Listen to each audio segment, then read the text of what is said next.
hospitaalli sun san keessaa kan jirtu inshuraansiin gaafatanii waraqata gaafachaa jiran. Paaspoortiin ishii jalaa badee jira. ID'n ishii hin hojjetu. Already wannoo keessa jirti, qaraamaa keessa jirti. Inni hojjetamuu fi qaba. Majammaariyaa paaspoortiin ishii dhufuu fi qaba. Haaromsifamee jechuudha waan badeef. Inni 3,000 viizaa ደግሞ namni hojjisiisee beekaa ani gara kiyyaan 8,000 namni hojjisiise. የስራው ምናምን ይቅርና ማን ነው በወረቀቷ ብቻ ከዛ በኋላ ነው ከን ቦሩ ዱበተን ኢቬሽን ታከተ ሲገለ jechuun naagaleera nu badheera garuu maaliif anin kana kaasuu barbaade akkasii miidhamtee jirtu gammeen illee sirriitti mul'isa viidiyoo asii waraabaan illee gammeedhuma argee gammeedhuma viidiyoonni waraabee argee baay'ee rifadhe asii jalatti illee gaafachuu yaada maaliifin kana jedhee gara gargaarsaatti deemuuf xiqqoosii kana sirriitti adda baasuun qulqulleessuun baay'ee gaarii maaliif wantoota kana dura mudatan iddootti jiran waan ta'eef kana gaafatamteetti namoonni yaada garaa kaasaa waan jedhamuuf kana irratti yaada addaa kaasuu barbaade miti akkasiin na hubattanuuf jechuudha. Inni galee kana qabamteetti maallaqa amma kana gaafatamteetti amma fakkeenyaaf mucuma waraqaan jalaa gubattee waldisoo tokko ija ishee lamman didee 20 gaafatamtee nu qaqqabaadhanii yaadchifnee turre kuni tarii birrii aganas gaafatamteetti dhukkubni ishees dhibbaa tarii operasoona ta'uu malti tarii isa jettan kana fakkeenyaaf Doktor Persona ta'uu tarii dhiiftanii ragaatti fakkeenyaaf persona taati. Doktoroo isiniin jedhee ofii keessanii tilmaamaan osoo hin taane jechuudha. Ofii keessanii doktorii waan isinitti hime jechuudha. Persona taati jedhee doktorii jala muree isinitti hime persona taati jettan. Maallaqa amma kana gaafatame maallaqa amma kanaan persona ta'uu barbaaddi. Yoo immoo tilmaamaan persona taate jettanii kunoo ammam nu deemsisa waan jedhu ilaaluun gaariidha. Natti fakkaata jechuudha akka miidiyaa kanatti qoobadhetti isinii galee amma fakkeenyaaf falmattuun kakaaftee tariidha kan isin kaaftee operasoona ta'uu malti tarii borii muwwixxeetii waan jedhu kaafte tarii kun immoo operasoona ta'uu dhiiftiidhas malaa jechuudha ammas immoo maallaqa kana guddaa gaafatamte immoo xiqqaa gaafatamte ka jedhamus immoo keessatti ilaaluun gaariidha uummataa wanta akkanaa sirriitti fagachuun baay'ee barbaachisaadha waa'ee waan nama nuufanii kana jechuun immoo yaaduma keessan qabaanu akkasii miidhamte argeera ija godhadhee ani illee irraa dubbachuuf namni biraa illee irraa dubbachuuf fudhatee ol ka'uu fi isheen nama Oromoo hundaaf iyyaa turedha keessattuu ijoollee mana madaamii keessatti rakkataniif yeroo hedduu sagalee ta'aa turte namoota dhibamaniif jechuudha dhibeesii kana sirriitti immoo adda baasuun keessanii tarii keessaa balleessaa jechuu barbaadeetanii galatoomaa hundi goggore ammallee dhiifa. Achi booda isaa agarsiisni boruu galgala mana faasikaatti yookiin boru darbinee har'a guyyaan sanbata miti boru malee kibxata mana faasikaatti gochuu dandeenya. So boru ganama maal gootu gammeen fa'aa maal akka jedhamtee hammam akka gaafatamtee kamaasrajja intanii like raachuu mana hospitaala sanatti yeroo tokko gaafataniin jalaan gaafataniin erga akkamanii erga waan ta'e godhanii fitanii dhumarratti gaafa ba'uudha kaatu yookiin gaafa fayyite yookiin gaafa fufte dhumarratti gaafatuni. Amma kan barbaachise kan waraqata isheeti waraqata malee akkasitti akkamuu dandeessuni. Waraqata qabduun caayyooni qarama elektiriinii wanti shakshakkeef tokkotti hin jiruni. Kanan baraadhaa dhageenya hundi keenya iyyuu. Okay, waraqata qabdu taanaan yaala sana argachuu hin dandeessu otoo maallaqa qabaattees. Baasuu danda'u. Baasuu danda'u akkas ta'uu danda'a akkas ta'uu Birriidhaan ba'uu danda'a maali ijoollee inuma beekna waan Dubaay keessaa birriidhaan ba'uu danda'a mucayyoo waraqaan hin qabdu edda waraqaan qabaanne immoo waan qabatamaa ta'een waraqaanan ba'uu danda'u immoo birrii ta'uu danda'a birrii iddoo kanatti gaafachuu danda'a birrii gaafatamu sana immoo mucayyoon kun qabaachuu dhiisuu dandeessi kanaaf irratti hirmaachuu qaba namni. Ishi aggaaruu ani ለወረቀቷ ከፍላለሁ ያለች aggaruun akkas jechaa jirti kan waraqaa ishee ani nan kaffalaaf jechaa jirti. Aggaruun qoyli saabat aggaru ማለት እህቴ ነች ለማታውቁ ቆይሊ saabat aggaru በዚህ አጋጣሚ የሮን gargaarsi barbaadamu karaan gargaarsa obboleessa keenya baarakiif illee birrii baay'ee kennite aggaruun አስኪ ወይማ ኦሮምኛ ሰማለው ማውራት እንግዲህ ችግር አለ። እየሰማኋችሁ ነው። የወረቀቷን እኔ ከፍላለሁ። የሕክምናዋን ወረቀት ደግሞ ለሚችሉ ሰዎች ላኩና ሰርጀሪም ላያስፈልጋት ይችላል። ስለዚህ ለሰርጀሪ ሳትቸኩሉ ወረቀቱን ለኔም ላኪልኝ፣ ለሌሎችም ኢትዮጵያ ላሉ ዶክተሮች ላኪና ቼክ አድርገን ሰርጀሪ ታደርጋለች። የወረቀቷን ግን እኔ ከፍላለሁ። ላንቺ ልክልሻለሁ። ስንት ነው? 7000 ድራም። አዎ 7000 ምናምን 8000 ድራም። እሺ 8000 ድራም አንቺ ጋር አስገባለሁ። እሺ ሆዲ ገሜ ወረቀት ነው በትንሽ ብር ይሰራላት ሰው የለም። ሞዴ አንድ አይነት ነው። እስከ 5000 የሚሰራ ሰው የለም። ካለ ስፖንሰር ካገኘን እንፈልጋለን። ግን የለም እንደዛ ትንሹ ስም ራቹ ኮትስ ኦኬ 8000 ልክና ከተረፈም የሚያስፈልጋትን ታድርግበት። እኔ ከነን ሲንጀ ደገሜኩ ወይ ኑሬ ፋዱቢሲቲ የሮናቺ ጅሩ ቱሬ ኑሬ እንጅሩ ገሜኩ ጅሩ አጋሩ ጄኔ ቆንጆ የኔ አጋሩ በጣም የምናመሰግነው ከእግዚአብሔር ነው የምታገኙ ባይኔ ጋይስሚንት ኬሰን አጋሩ ቤክቱ የሮ ገርጋርሳ ጄኔቴኝ በከኑት ገርጋርሳ ጄኔቴኝ ሁንደት ጉፍቴ በመረከቴ ዋንደ እንደሱ ነው ያይቱ ነመንዴጆቱ ናገለቴ ፈጣ ነማከሲሌ ፎሎ ጎዳለ ማቲሌ ነማከሲ ማለት ጎዳለ ዱጋ ኦቦሊሰ ሙባረክ ኦቦሊሰ ከኝ ሙባረክ ነሞተ ባይ ገርጋራን ከሳ ተቋም አው እንደነ ሙባረክ እንዳንሸወድ እሱም ብቻ ወረቀት ብቻ አምጡ።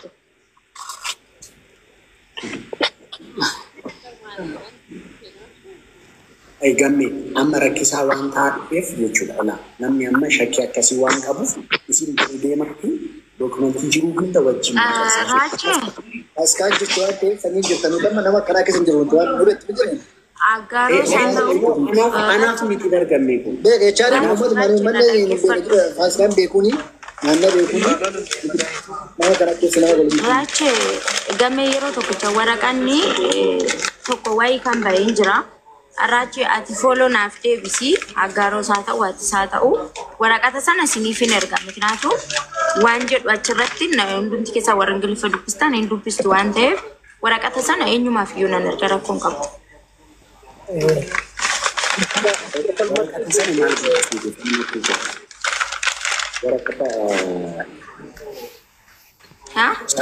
warakata sana gammeetti ergite gammeen boru gaafa viidiyoo hojjetus gaafa maal godhus warakata sana fangateestu godhachi viidiyoochi gammee kana kanan jechaa jiruuf wal hubannaan akka jiruuf ishi si galee ነው ውዴ የወረቀቱ ምን ያለው አጋሮ ማለት ኦሬዲ ማይ ሲስተር እሺ ችግር የለም። እኔ ያላመንኩበትን ነገር አልላትም። ደግሞ ያኔ ማለት ህዝብ ነች፣ ማንም ነው የሚያውቃት። ችግር የለም።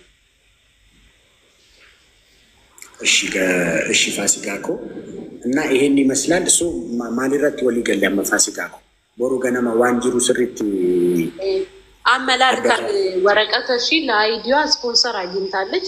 ቢያንስ ግን አሁን ለፓስፖርቱ 3000 ድራም ነው ስፖንሰር ፈልጉላት። ራቼ ወንተደበው ቀቡ ማሊ ለቤክታ ገባብ ሲኔዱማ ያኒ ከስሪዳ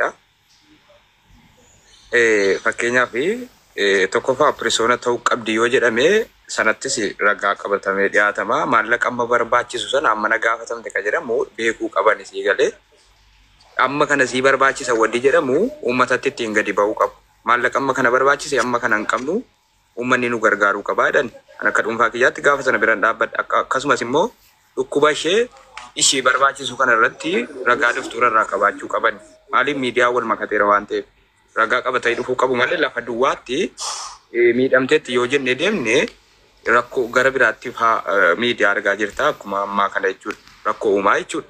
Ragaan dhibba jiraachuun barbaachisaadha. Gara kamittuu socho'uudhaaf ragaan doktora irraa maallaqa amma gaafatame illee akkasumas immoo sana booda gargaaramaa jechuudha.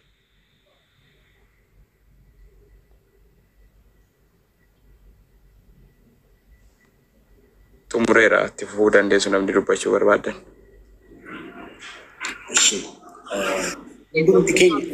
waraqata kakkoonu deemnee waraqata san baasnee viidiyoo irratti hojjenne dhugaa jeebi Faasigaatu. Hundi keenya amma fakkeenyaaf ani personally ani participate gochuun barbaada gargaarsa kanarratti amma humna koo namni as jiru hunduu hamma danda'e ganni bira ni dhaabbata.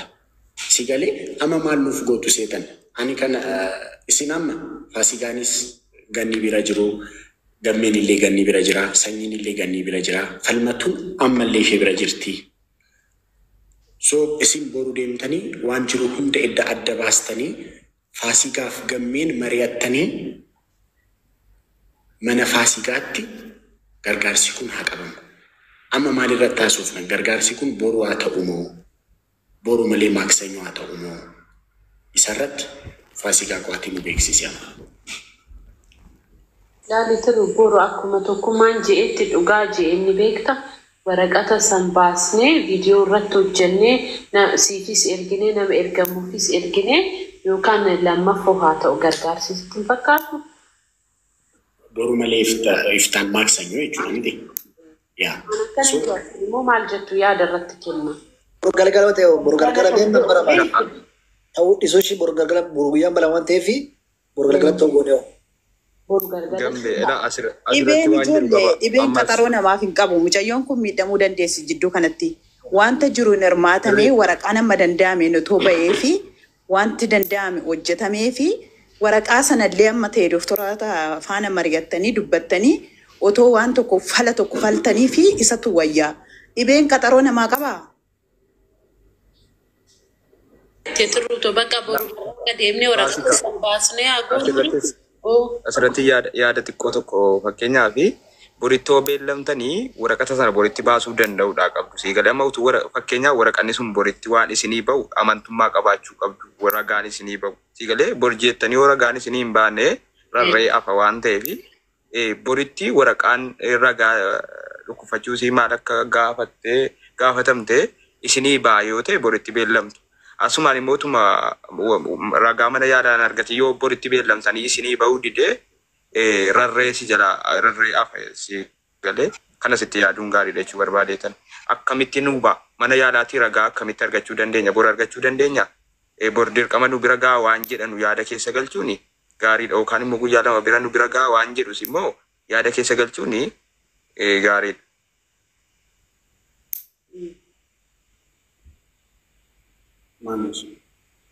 Maal seete tokkummaa sirriidha waan ati jechaa turtuun hundi isaa sirriidha guddaan si galateeffadha. Nama akkatti yaada kaasee nu gaafatuun barbaanna dhimma kanarratti guddaa galatoomii maaltu jira seetee akkuma beektanii mucoon kun waan hedduu fees gochaa turte odoo kun hin ta'in durayyuu jechaadha kana duuba deebi'ee lakkaa'u sanaan dabalatee immoo dhukkubbiin kun irratti dabalame dhukkubbii kana gaafa irratti dabalamu gara leegaalii waa in goona jennee gaafa deemnu akka waraqata illee hin qabne dookumentii guutuu akka hin qabne bira geenye sanaaf waa gochuudhaaf baay'ee nu rakkisisii galee inni tokkodha inni dhimma gargaarsa barbaadu ta'e guddaa galateeffannaa amma nama ishii gargaaru arganne isaanii erga xumurree booda gara dooktoraatti waggaa deebinu dooktorri maal jedhee waan hundaa har'a tiriit gochaa jiru qoricha kennaafii jiru waan sarjariin dura godhamu jechaadha gochaa jiru nyaatarraa dhaabaniiru bishaan waan hundarraa dhaabaniiru kanaan booda asofsiisnee ture meedikaal dooktoraa sana galgala kana Faasigaa wajjin hin gammee waliin taanee falmattu taanee asofsiifne diteelii isaa boru isinitti himna. Sarjariin taatii hin taatu boru isinitti himnaa nuun jedhan sii galee isumaan dura yommuu amma gaafa akkas jedhanii atleast sarjarii yeroo godhan hospitaala biyya kanaatti achi booda faayinaalii irratti ka qarshii amma makkatee akkaawuntaantii bira deemtee diteel kan si gaafatan. Isuma dura iyyuu wannoonni amma godhaman kanaafillee mucoon kun homaa hin qabdu. Sitanimmaa isumaaf namni kamiyyuu namni as jiru immoo qaamaa si bira dhaabbatee yeroo isaa gubee amma dandeessi qarshii si gargaaree waan hunda siif hin xumurre sii galee sanaaf mucoo kana oduu asiifachennu oduu aseennu gidduutti dhabuu hin qabnu. Mucoon kun sagalee nama baay'ee turte ifa nama baay'ee turte ijoollee baay'eedhaaf ofiishii odoo rakkachuu sagalee taatee furmaata taatee turte. Har'a ofiishii furmaata dhabdee odoo bira geessanii ilaaltan imimmaan ija ishii keessa yaa'a. Imimmaan bichaadhaan dubbattu sitti. Imimmaan bichaa keessa yaa'a ija ishii keessa. Sitti immoo warra achi jiranii jecha. Sun immoo waan keessi ishii jiru waan ishii dhaga'amu waan baay'ee qabu baay'ee waan qabduuf akkasitti har'a gaafa agartu qomoo tokko dhabuu saba tokko dhabuu nama shii quuqqamu dhabuu tokkotu itti dhaga'amaa jira mucoo kana. Isumaafillee akka ishii bukkee jiru amma kunumti mataa ishiidhaaf waan guddaadha. Nuti an gochaa jiru kun ansim gochaa jirtan kun ishiidhaaf fayyinadha. Nama beekuuf jecha gargaarsa guddaadha. Si galee kanuma nama dhabee aamileen illee miidhamee jira mucoo kana aamilee ishillee miidhame aamilee irratti hojjechaa jirra amma achi booda immoo gara fayyina ishii irratti hojjechaa jirra. Faayinaanshaali biildi ishii gochuu qabna meentaalii waan hunda kanarratti kan hojjechuuf jirru ammaaf gargaarsi godhamu kan waraqaa ishii achi booda waraqaa ishiitti godhamee booda immoo haala meedikaalaa dokumentii hundoo barbaadan boru isiniif hin dhiyeessaa isiniif dhiyeessinaa qabna of biraa ammasii waan hundiyyuu jechaadha.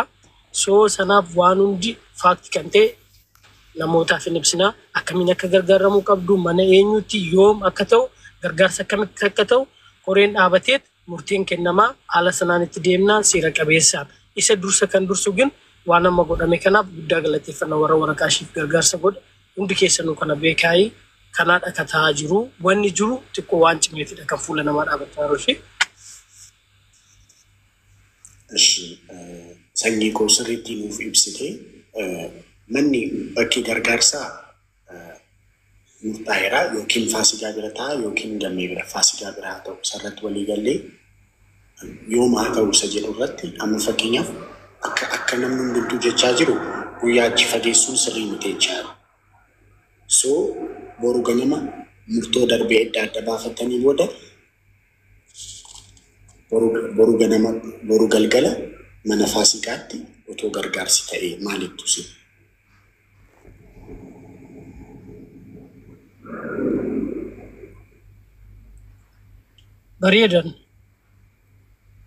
Bareedaadha baay'ee bareedaadha mana faasigaatti boru galgala hundi keessanuu mee yaadatti kennaa kanarratti.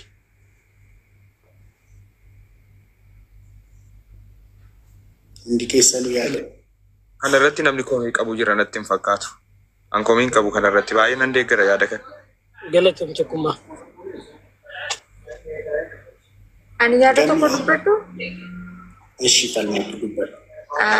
Akkuma amma jettan sanyiin boru ganama kootuuti sa'a 8 irratti hin galchu waan ta'eef sanyiin kootuuti waan jiru hadda baasiifiiti akkuma isaan jedhan akka uummatatti toluufis waraqata sana baasiiti sabaaf ifa godhaati akkasittiin itti deema boru ganama jechuudha sa'a 8 irratti.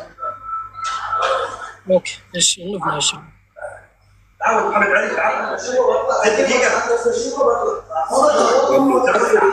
Yaada gaarii boru galagacha Gammee haasa'e boru bakka yaada gaarii yaadi kun yaada gaarii boru galgala bakka nuti immoo isiniif innee hojjenna viidiyoo waraqata ishiif innee viidiyoo sana hojjennaanii isinitti erginaanii boru galgalatti mana saamii kanatti haa ta'uun. akka lakkoofsa Itoophiyaa sa'aatii 4 irraa kaasee miti faasigaa moo 5 irraa kaasee? Halkan keessaa moo? Sadiitti wayyu sadii yookaan afuritti? Akka Itoophiyaa. Hojii faasii yoo amma fakkeenyaaf yeroo gargaara.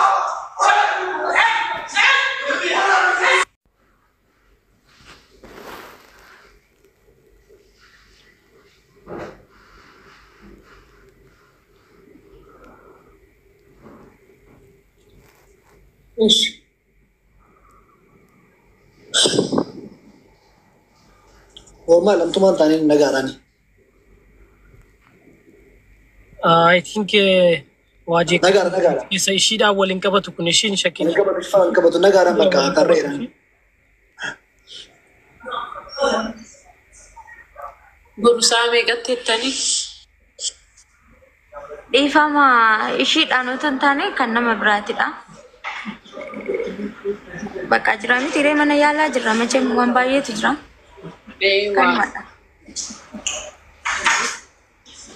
Kan nama biraatidha kan ishii miti. Sa'aatii meeqa? Boru akka lakkoofsa Itoophiyaatti sa'aatii 4 irraa galgala sa'aatii 4 irraa kaasee boru akka lakkoofsa Itoophiyaatti.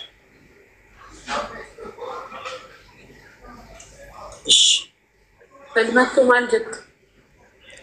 Yoo achirrattis akkuma ammaa kana fidaa gannii nutti agarsiisaa yoo jedhanii akka sa'aatii Itoophiyaa sa'aatii 4 irratti gannii arguu hin danda'an. Mikinaatuun sa'aatii asii sa'aatii 8 walakkaan irratti nama hin baasu waan ta'aniif akkuma kana jechuudha. Laayifii bannee irraa keenyee ba'uu dandeessaanii. Laayifii gammattee irratti qabnee kaa'uu dhiisnee ba'uu dandeenya yookiin dibbilashi. Yeroo laayifii soo eegsiin jettee gastii bannee irratti alatti baatan. Bakka akkasittis hin danda'amu. Yaada gaariidha. Afurachaadha.